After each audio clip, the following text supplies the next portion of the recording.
commission. We can let the record show that everyone that was just here is still here. First up, we have approval of the minutes from October 10th. I move approval. Second. Motion and a second. Second. Any comments or corrections? Hearing none, all those in favor, please say aye. Aye. Any opposed? And the minutes are approved. Next up, we've got a series of resolutions. First is Resolution 4076, a resolution amending City of Mequon Financial Policy Statement 3, reserve requirements to include the City of Mequon sewer utility. Kristen will give us a little intro.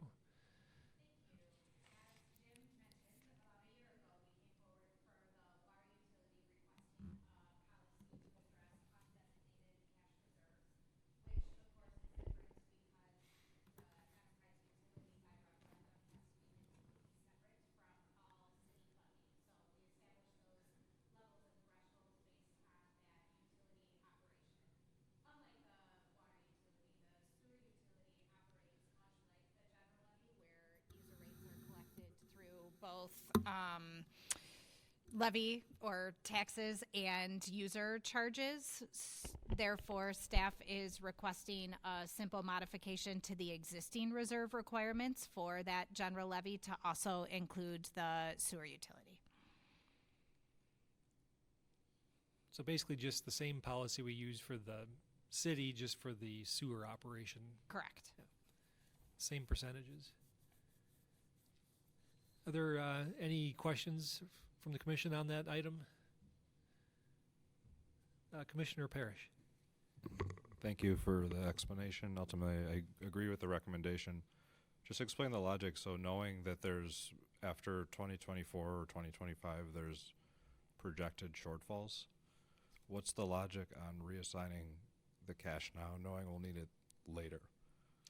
That's exactly why, so that we can reassign it to count, so to speak, or to otherwise accumulate in those capital funds, so that as we look at the projections, we can see how that looks with the reallocation or reassignment of that, rather than it being in the undesignated cash reserve that then would be absent when we otherwise talk about capital funding. Thank you. Commissioner Meyer. When the sewer utility bonds for a project and that, do they use the City of Mequon's then bond rating for that? Or you go on your own for it? We go on Somebody our thinks own, that, but it's my understanding that most of the rating company, I don't know if that's the right word, don't separate the two. They look at Nor do them. they for the water utility for that matter. Well, the reason why I bring it up is because our bond raters, our rating companies always tell us that our 10 to 12% is low. And the reason why we justify that is because we have a number of undesignated reserves that we kind of figure that and pushes that number up, that we actually have monies in balance. I'm kind of trying to figure out how that would affect yours if you're down to 10% on it, when It's this, and excuse me if finance should answer this instead, so feel free to step in, but it would be the same for the sewer utility. Allocating or reassigning the money to the capital accounts, the money is still there, so it's still up to all of you as commission members, the rate at which that's otherwise spent. It's just the difference in where it's carried. But aren't those capital accounts that we plan on spending on projects, I mean, are a little bit different than the sinking funds that we use for No, just the the equipment and stuff like that? Just the same. Those capital accounts on the general levy side are exactly like the sewer utility accounts are on the sewer side, as those sinking funds. Just seeing that you went with a lower percentage also instead of the overall 10 to 12%. I think we're at the 12%, a little bit around there. General fund? Yeah. Yes. Yeah. Well, and with your next decision, you can obviously direct us to go to 12 instead of 10, if that's. This one's just the policy to otherwise request the amendment to be the same as the general levy, but in the next agenda item, when we talk about the reassignment, obviously it's your choice to determine how much of that we reassign. Okay. Any other questions on the left side over here? I keep looking right. Okay, do we have a motion or a motion yet? Motion or a second? Second. Motion and a second. Any last comments? I see Administrator Jones interjecting. Mayor, I would just add, and this is in response to Alderman Meyer's point raised just a moment ago, our financial policies can be amended at any time. And so the conversation we had just a few moments ago about purchasing thresholds, staff will plan to bring back some form of amendment for the council's consideration in December. And we can amend the financial policies as soon as next month, meaning December, relative to that suggestion. And to the extent that the fund balance policy being proposed by Director Lundin and the sewer utility doesn't serve the needs of the utility longer term, this commission and the council can certainly revisit that threshold at any point in time, at any meeting, as you so desire. So just a reminder that we can change that number at any time. Just give me a call. We'll get it on an agenda. Maybe before we take the vote, just because it came up in conversation, what is our current bond rating? It's been a while since we've borrowed, but the last time we borrowed it, thought it was pretty good.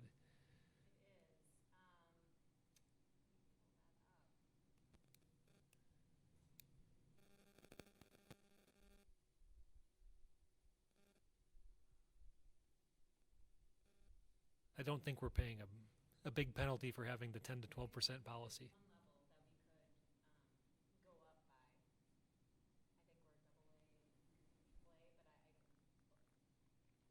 I want to say AA plus, which is one notch below AAA.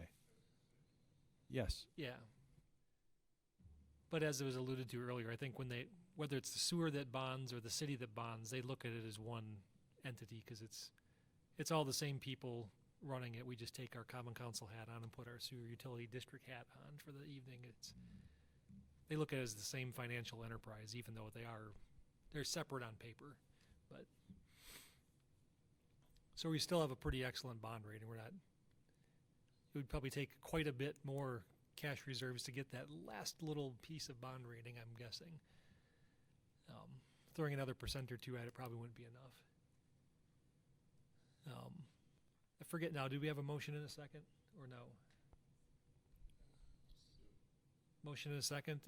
Any further comments or questions? Hearing none, all those in favor, please say aye. Aye. Any opposed? And that's approved. Next is 4077, Resolution 4077, a resolution reassigning undesignated cash reserves of $1.95 million within the sewer utility fund to one-time capital projects in accordance with the policy we just approved. Are there any questions, comments, or amendments? I heard a possible amendment alluded to a second ago. Could I just ask if our wants to offer an opinion on this point that was raised by Commissioner Meyer? We actually had the conversation in that, if we did go to the, thanks, Marie. If we did, essentially we would receive a lower interest rate if we were to get the top bond rating. But ultimately, we're not in a position to do so currently, so we thought the best thing to do would be to have consistency between the general and the sewer fund. Is that what you were referring to in terms of commenting on? I think also the fact that the range given was 10% to 12%, and it seemed like we were heading toward the lower amount of reserve. Yeah, if you just, read the policy as it's stated, it requires a minimum of 10%, so we were just, matching exactly how the policy read.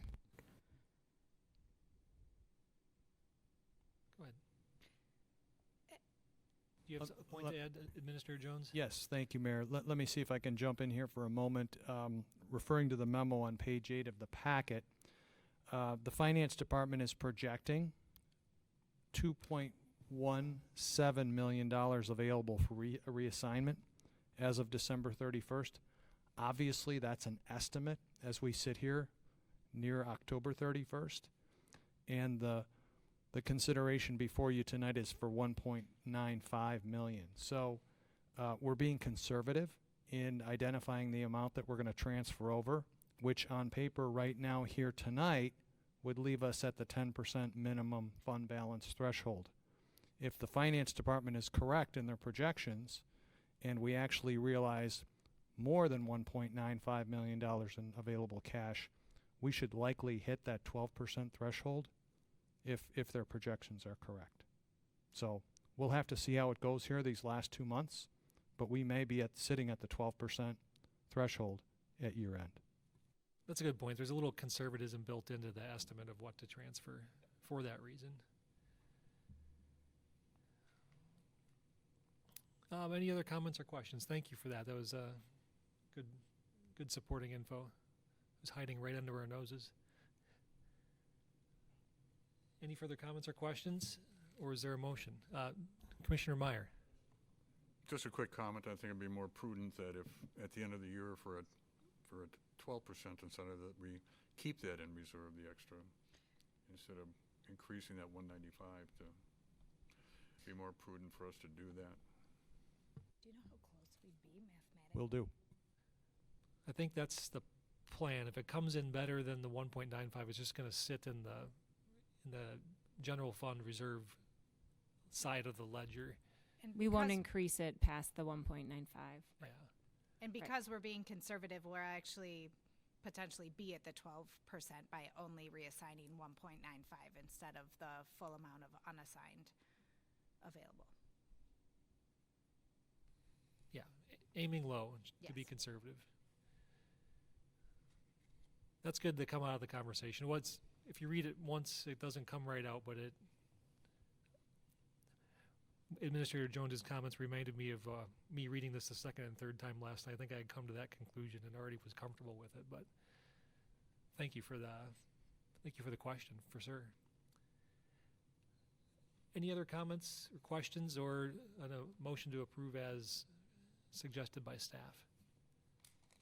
Move approval. Second. Motion and a second. Any further comments or questions?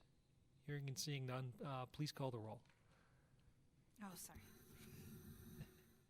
Commissioner Tlaco, Commissioner Meyer, Aye. Commissioner Hancher, Aye. Commissioner Bach, Aye. Commissioner Parrish, Aye. Commissioner Schneider, Aye. Commissioner Gebhardt, Aye.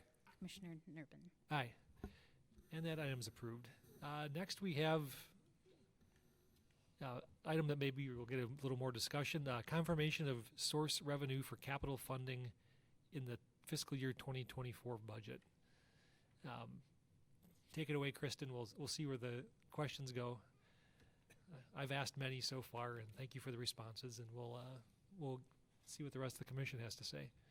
And I will go through some, but happy to answer questions either along the way or at the end, depending on what the commission desires. Just as a reminder, we have built the agenda items. So every item as we went through was with the assumption that the previous one would pass.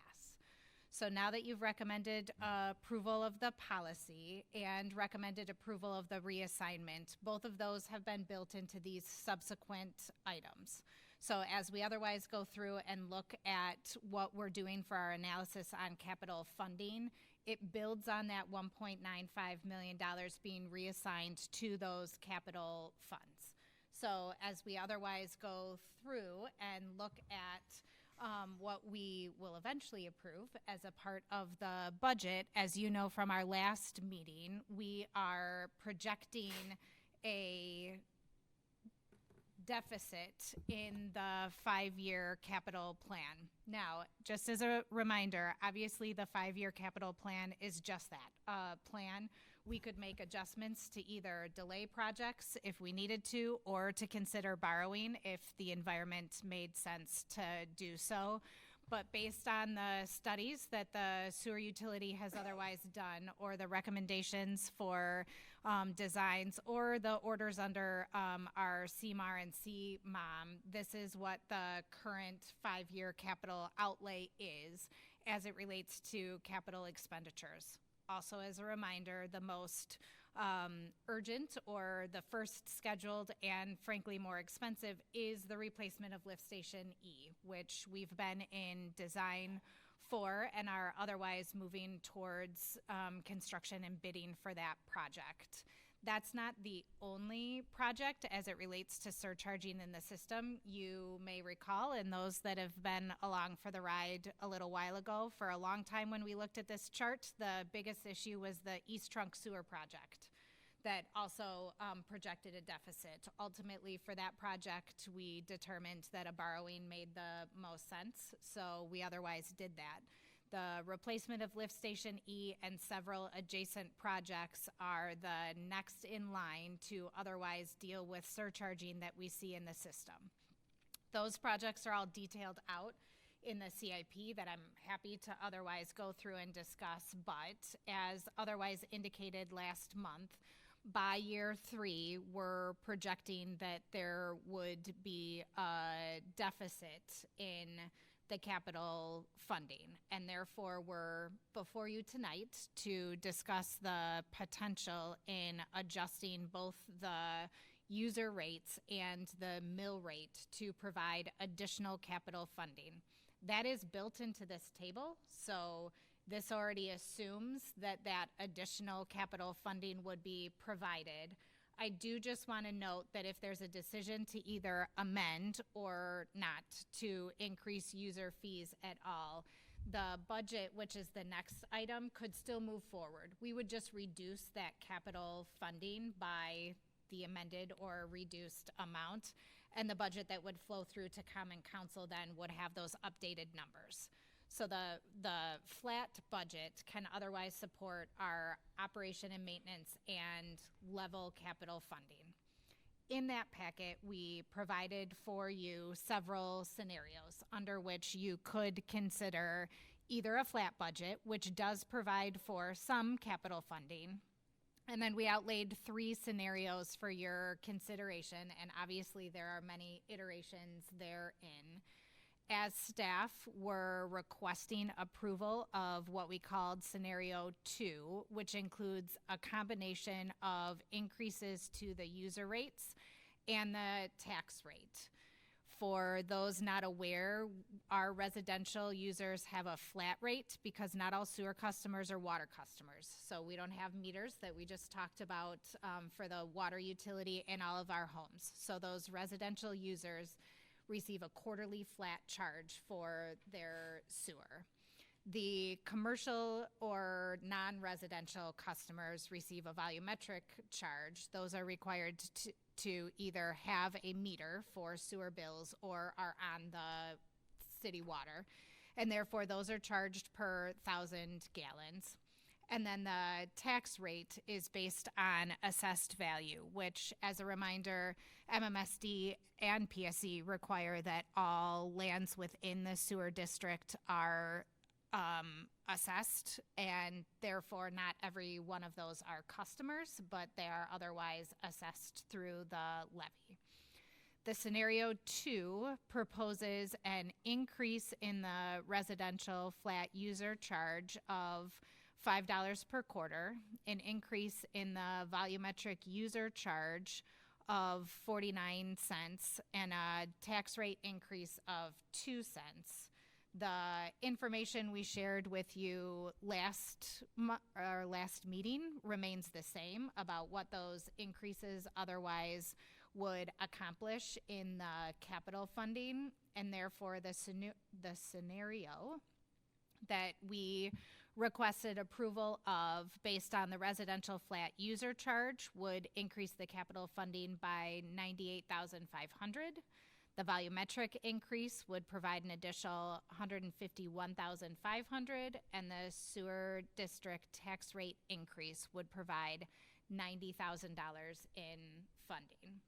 We wanted to isolate this discussion because, again, ideally then when it comes to the budget, we can just talk about the distribution of revenue and how that's otherwise spent, and have gotten through kind of the meat of this discussion about capital funding. Again, staff's recommended scenario 2, which is the increase as otherwise outlined in your packet and on this chart. We're happy to have any discussion on that, or otherwise solidify the source revenue for capital funding prior to moving forward with the budget discussion.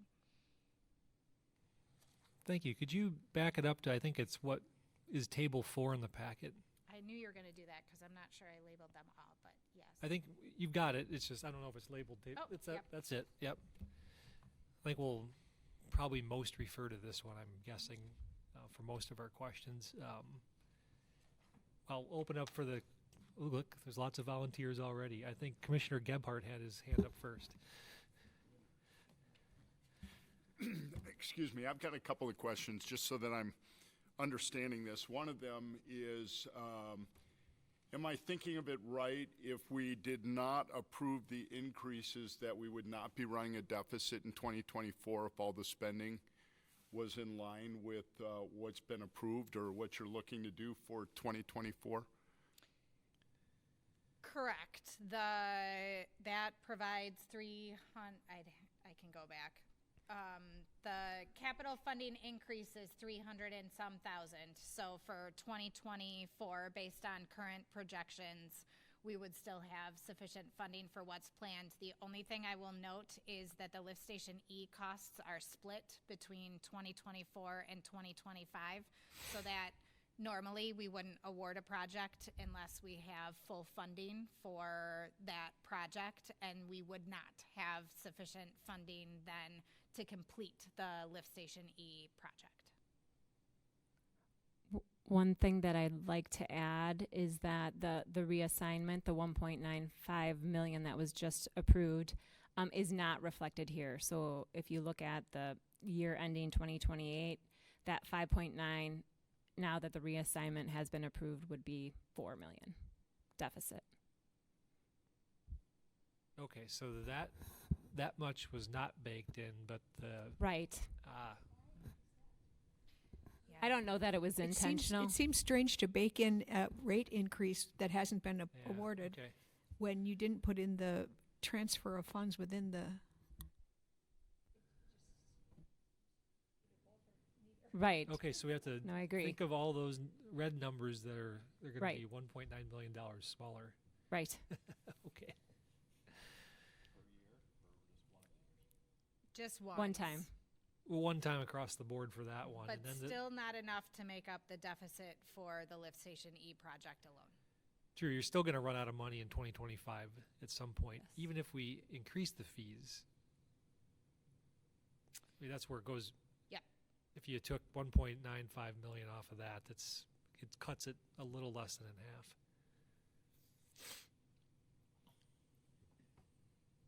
So this is the part where I asked many questions we had some debate about it last time. We had a sewer utility meeting about when do we do the project and how long can we wait? But it looks like if we move forward, we're looking at borrowing money sometime in late 24 to spend in 25 if we're moving forward. You all may recall there was a question asked last meeting about how many houses are getting sewer backups in this area. I have some statistics that I got today from Kristen. I'll give them to you in average terms. In the last 6 years, we've averaged 19.3 homes per year that had a sewer backup.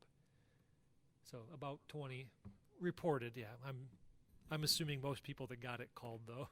They actually don't. That's why I guess I want to clarify that this is only reported basement backups. How do we know that they don't report? Not the total. Well, there is an official mechanism for basement backups, and we often, when we report to those, often hear of others in the neighborhood that also had backups but didn't report. Okay. I'd definitely call you. Yeah, no offense, but okay. So that's the number reported. the number that actually happened are some number higher, although we don't know how much. Correct.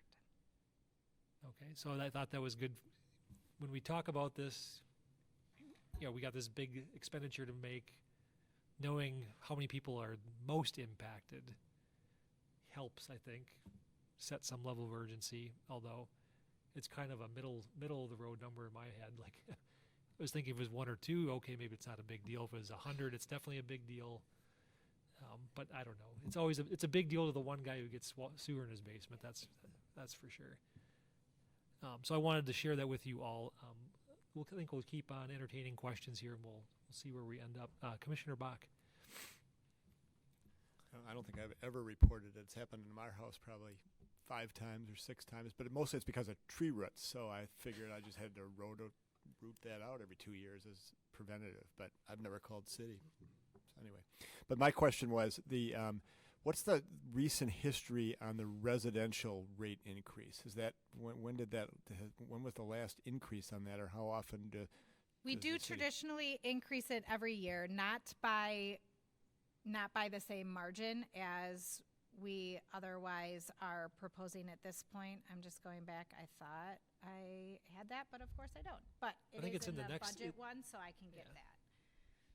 It's in the materials for the next We've item. gone through several years where we've raised it $1 a quarter.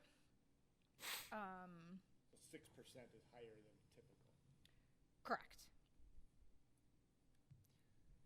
I think last year was maybe a little bit more of a sizable change. Otherwise, I think Well, it was pretty negligible. It one- was 1 to more 2. sizable last year because there was that last-minute levy cap Yes. panic moment where we thought we were running out of levy Oh, cap, I'm- which it turns out we might not be. We'll Right. talk about that.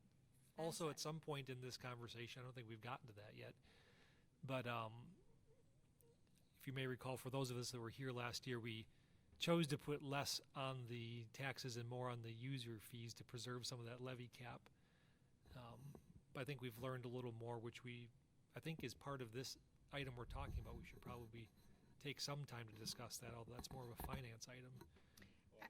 I did just bring up the table. So to the mayor's point, between 2022 and 2023, because we kept the tax rate flat, which actually, when it came out in the wash, ended up being a slight reduction. But the intent was not to increase the tax rate. So the volumetric and flat fees went up more than we had seen in years past to essentially make up for the capital funding differential that was not realized with increase in the tax rate.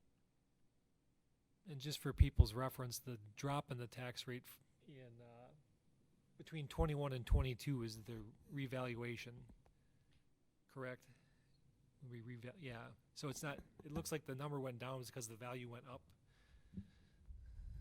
That's pretty flat to. And All things 2019 to considered. 2020 was when the city opted out of MMSD's green infrastructure program. Oh, between 21 and 22. So that's baked In in there as well. 2019 and 2020. Okay.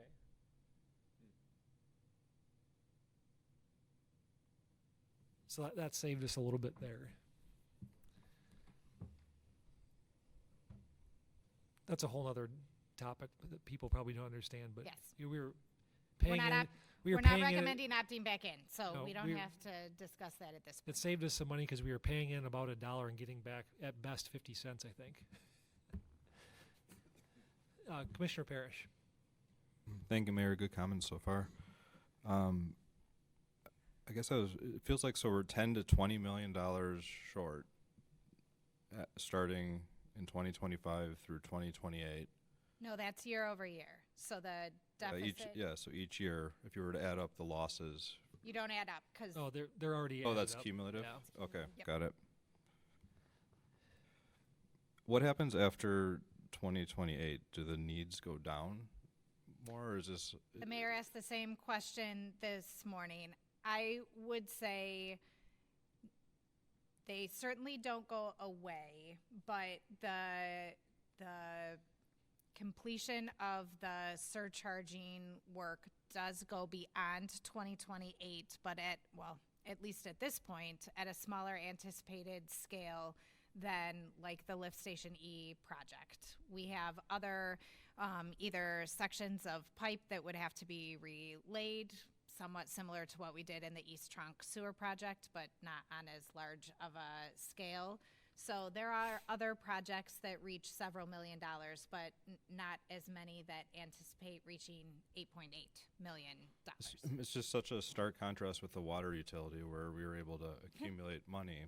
I only laugh because And- that's a stark contrast to how we used to be with the water Yeah. utility. So And it makes us wonder, like sometimes for certain things, like for our facilities, are we keeping our reserves artificially low from year to year for the sake of whatever, keeping the tax rate low for that year when you look at massive losses like on the horizon and you see them? Like why, at some point you need a realistic rate so that you're not borrowing to cover it.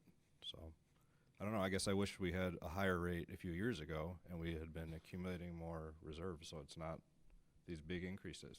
That's kind of how I approach this. You need reserves in facilities and parks and sewer. So there you go. Thank you. Yeah, building on that comment, that's one of the, I was trying to probe it, what's beyond 2028 for the next 5 years, and can the 5-year plan be a 10-year plan, and over time, if we just shifted it out a little bit, could you be okay? I guess we don't have a super good, clear picture of that tonight, and certainly the farther you go out in time, the less certain things become, but I don't think anyone thinks we can put off Lift Station E forever. It's not going to last forever. All these are depreciating assets at some point in time, but trying to gauge that urgency of when's the right time to pull the trigger, and it's a little more difficult when money's not as cheap to borrow. And there's no question beyond the projects that are currently obligated that depending on where we move forward with the source revenue for capital funding, that we would reevaluate not only the 2024 projects, but the 2025 projects. I certainly don't want anyone to think that any decisions would force us into a borrowing. We can otherwise look at either the timing of projects or, again, the adjustment of other projects. This is kind of the budgetary exercise based on what the 5-year plan is, but depending on what the capital funding ultimately is designated to be, we would adjust the program accordingly. I think another way to look at this, we've got a 5-year plan that maybe could be kicked out, but even if we kicked it out 2 years, if you take the 1.95 we just allocated to soften this, we'd still be about $4 million short at the end of 5 years. So you'd need another 2 years of no spending at all, no programs at all, no spending of those capital funds at all for 2 years to break even. So that kind of gives you a And using sense. this chart, That's probably not likely to happen either. we're not projecting a significant increase in capital funding for year over year. We didn't otherwise assume that we would continue to increase rates significantly from one year to the next. And certainly, if we wanted to, that could be a part of a budgeting forecast too, is if there was some sort of tolerance, if we wanted to look at a certain rate increase, if we assume all other things are equal, and of course they never end up being so, but if we assumed for the budget exercise they could, then we could look at different scenarios in terms of what that would result in for capital funding moving forward. Unfortunately, as we note, we just wouldn't anticipate that it would get us to that $4 million mark.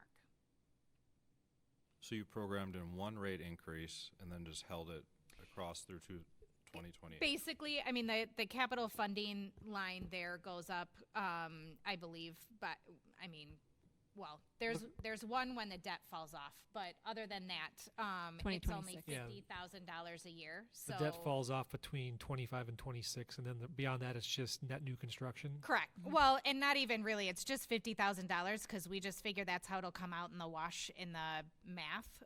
So it doesn't necessarily anticipate utilizing additional rate increases. It assumes that we would Well, keep it's things. more excess reserve we're shoveling off every year?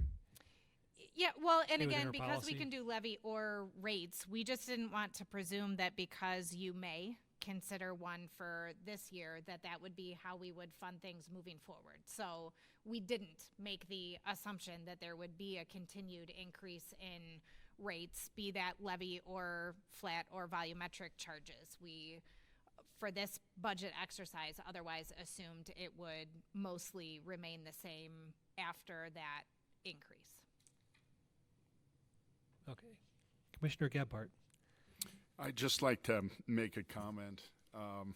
As I process this, and really good discussion, by the way, as I process this, the long pole in the tent or the driver for me is Lift Station E. As $8 million plus of capital expenses that it sounds are needed. It's a big impact to the residents. It sounds like this has gone on for a while, and now is the right time to do that. Given that, I do believe that some sort of a rate increase when we knowing that we're going to have this kind of a capital budget is something that we need to go ahead and consider. I don't know what that right amount is, but I do believe that we need to go ahead and absorb that across the broader platform. And therefore, I am in favor of an increase, knowing what, again, this is a big fixed cost that's part of it, that no matter what we do, there's, even if we kick it out a year, it's going to have an impact to the residents, and I think we have to deal with that. And then, you know, the less we can do from a debt standpoint, the better, but, you know, we deal with that next year when we get there. But I am in favor of an increase at this point to keep Lift Station E moving forward. And I think that's why staff proposed the middle of the road option. It's hard to tell what the right number is, because even in 2025, even if we do this, we're looking at needing to borrow to move forward. So and we can choose to do something different next year and increase it further if we need to, or we can kick the project out a year if it's just not going to work financially. But it does feel like we're staring, at least for the next few years, at some sort of a deficit. So to start putting a little more money away is probably prudent. I think the note on the tax rate is good to mention. We didn't intend to lower it last year. It's just when all the final accounting got done, it ended up resulting in a 2-cent reduction. So it's kind of just putting that back where we intended to leave it, and the rest of it's some user rate adjustments. 6% sounds like a lot, but I think it's $20 for a non-metered home a year. It's $5 a quarter. So it's not an incredible amount of money either. Correct. I was trying to I knew I put it in a chart somewhere. Correct. So for 2023, the residential flat rate would be $78 a quarter, or $312 for a year. And as proposed, the residential flat user charge would go to $83 a quarter, or $332 a year. So $20 more from one year to the next for residential. Obviously, volumetric would need a bill as an example to otherwise go through. So another question I had, and it's related, so I'll ask it, but it's not the topic at hand. When's the last time have we analyzed equity between the non-metered and metered to make sure they're paying about the same? Because I would imagine just because someone's at a water meter, or like in a water trust where I'm at, where it's not metered and I just pay the flat charge, we're probably Everyone discharging about the same amount of water into the sewer system. All residential only pays the flat charge. Oh, it's all residential's paying the okay. I thought that we had people that paid both.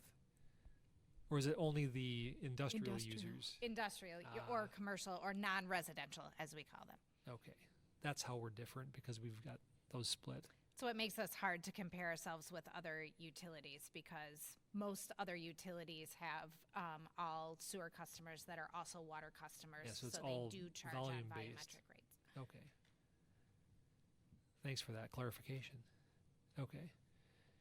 So it's $20 increase, but sounds like a lot on a percentage basis. Not want to be part of that financial exercise to try to figure out what wouldn't the be that hard, actually. equitable difference would be. So Commissioner Meyer. Just being inquisitive, what percentage of Mequon, you probably don't know off the top of your head, maybe you do, uses Lift Station E? Oh, I thought we did have what percentage of the city were sewer customers. I don't have what percentage are Lift Station E. That I would have to get you. Now, it is somewhat complicated because there are actually 5 lift stations that discharge into lift station E. So it's not just the sewer shed associated with lift station E. It would be all of those that discharge into it as well. But I'm sorry, I don't have that number to. Yeah, that's provide. what makes E so difficult because it's got so many feeding into it. So it's probably not a great number of users either. It's probably a lot of land area. Correct. It's complicated because and for those that remember the East Trunk sewer discussion, that was kind of the start that we needed to open up the pipe, so to speak, to have enough room so that we could address the surcharging in lift station E, so that we weren't otherwise flooding downstream properties. Same thing then as we move up through the system to address the other lift stations or surcharging as well. Any other comments or questions or perhaps a motion?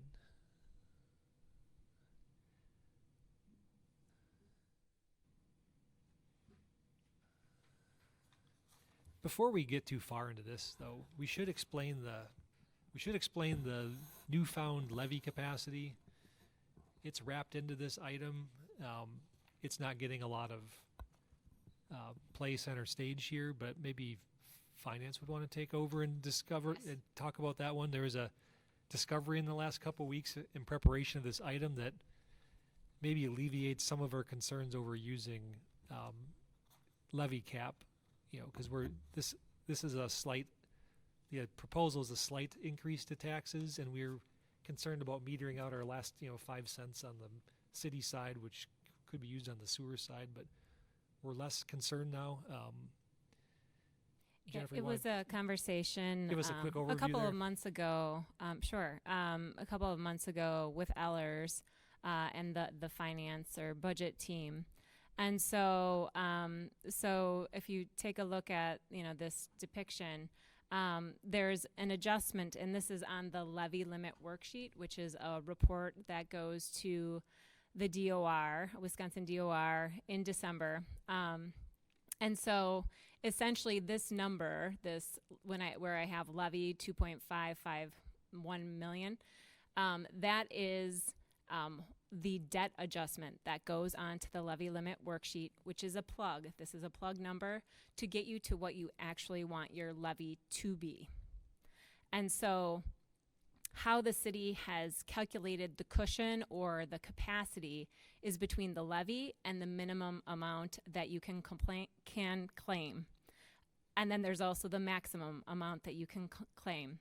And so when we look at, say, the maximum amount, the 5.8 million, that is taking a look at our 2024 principal and interest payments. And that's for citywide, including the sewer utility as well as the TIDs. However, those are really abated payments in terms of they're getting paid. The TID payments are getting paid by TID increment. The sewer utility is paying the sewer utility. And so historically, how the city has looked at this is that minimum claim amount, the 2.8 million. And that's what we've stuck to, and that's how we've always calculated what the capacity is. And typically year over year, it's just the net new construction is what you have to work with. This year, there's a little bit more there because of the Newcastle pilot. We're still receiving the same amount of revenue. However, we don't have to levy for it. So there is a more significant cushion, the $12,000. But there is an additional $3 million that you could use for best practices just for non-recurring expenditures, including capital. And so what happens each year is it resets. So if you just wanted to do a one-time adjustment, you could for capital purchases. You don't need it like you would if you, say, hired a firefighter or hired a staff that you need to pay on a reoccurring basis. Whereas, we're just here establishing what we want the 2024, the budget to be, so that we can set the tax rate for the tax bills and the user rates for the utility bills next year.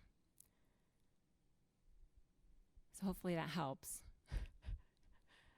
Happy to entertain any questions. I'm sure there'll be questions. But this was, yes, so it because took me this- almost a half hour to fully grasp this one. So. Because the city has always stuck to that minimum claim amount on the levy limit worksheet, I guess, historically, and I've only been with the city for about 2 years, that's what I've been doing. So it was in conversation with Ellers where they said, well, really, you have the ability to go up to the maximum claim amount, but you would only want to use it for one-time things because as you pay down your debt, that maximum claim amount goes down because it's just looking at your annual debt payments, your principal and your interest.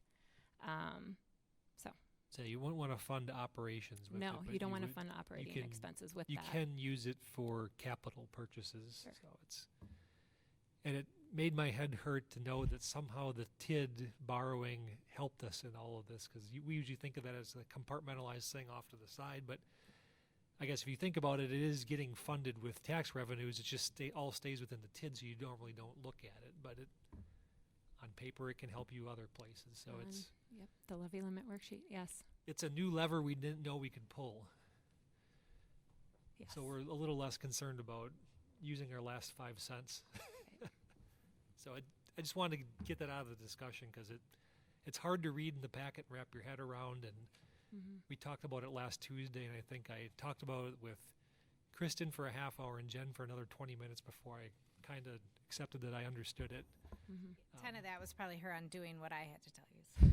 No, you guys did fine. It's just that it needed to be, I needed to mentally accept that the TID somehow helped us when I didn't think it should, but I'm not the government finance guy, and Ellers certainly knows more than I do. Commissioner Parrish. I'm gonna attempt to ask like an intelligent question here. Having been here now a few years, I wish I understood this a little bit better, but these are the good times to learn.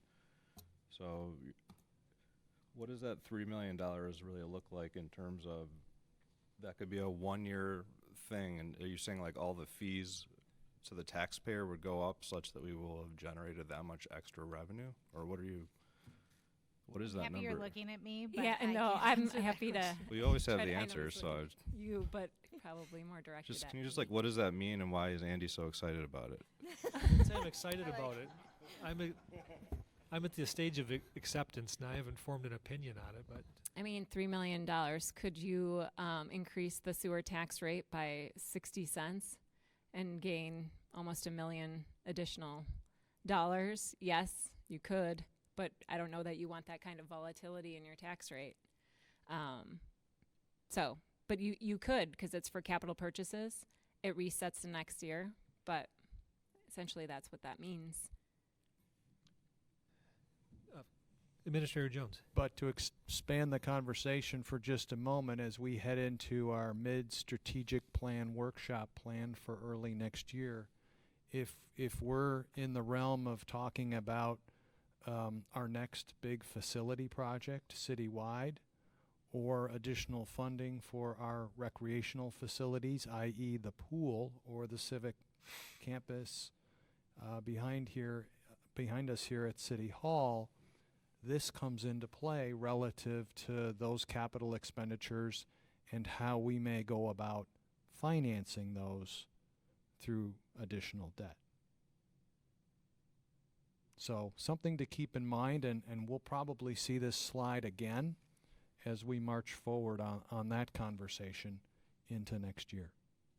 Yeah, I think it's good to realize that it's there in the context of this discussion, but I think as Director Engraff was referring to, maybe we don't want to go too hog wild with it right now on this one item because there are a whole host of other things we are in need of in the near term, at least the next 5 to 10 years that we are going to start planning for now, and we don't want to spend it all on one thing and forgo an opportunity somewhere else. It's a broader discussion that can come out of the strategic planning process and discuss where we really want to use it, how much we want to use it.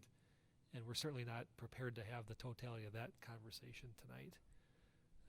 But it's good to know as a backdrop, so we know that, for raising the tax rate a couple cents on the sewer side, we're not forgoing this huge opportunity on the city side. It's just the landscape's changed in our understanding of the problem, which it's changing for the better, but what it really means, it's think we're going to have to define that for ourselves over the coming months and through a strategic planning process. We just found it. Yeah, it's hard to form a strong opinion one way or the other than to appreciate that it exists. Administrator Jones. Mayor and members of the commission, I might also add that assuming you all are comfortable with the rates that are being suggested and proposed here tonight by staff during this discussion as they roll into the budget, which is our next item on the agenda. A couple points to keep in mind. On page 14 of the Sewer Utility Commission packet on table 4, which we've been looking at a lot on the screen this evening. This 5-year capital plan, these are projections. These are not hard numbers.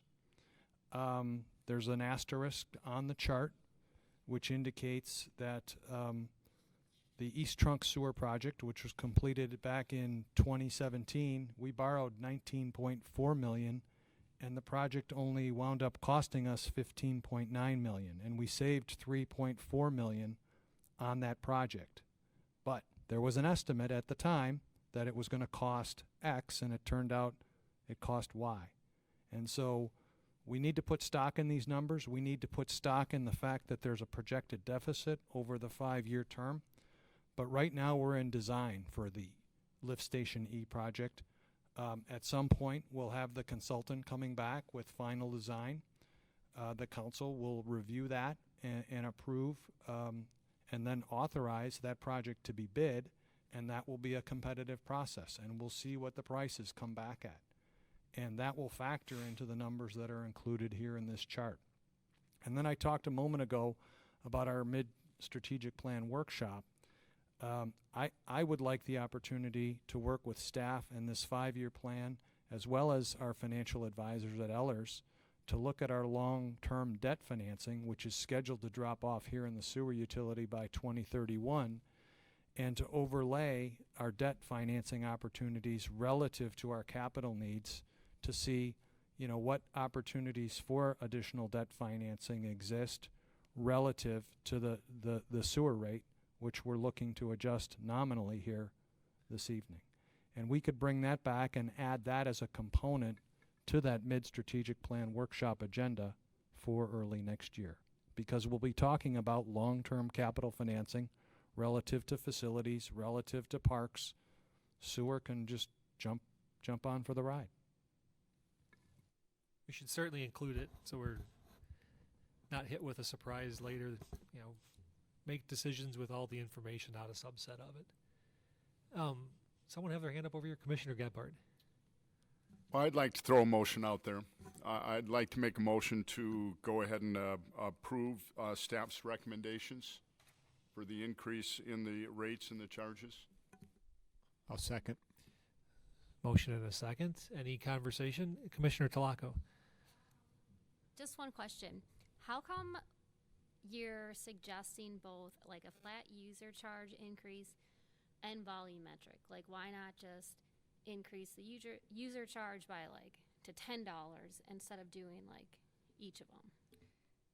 Well, we are proposing both, but I'm trying to get to the table that the increases on nope, I went the wrong way. The increases on the user rates, be them flat or volumetric, don't yield the same capital funding that an increase in the sewer levy does. So in this chart, we show that a penny on the levy gets us $45,000, whereas 10 cents on the user charge gets us $30, and $1 on the quarterly gets us almost $20,000.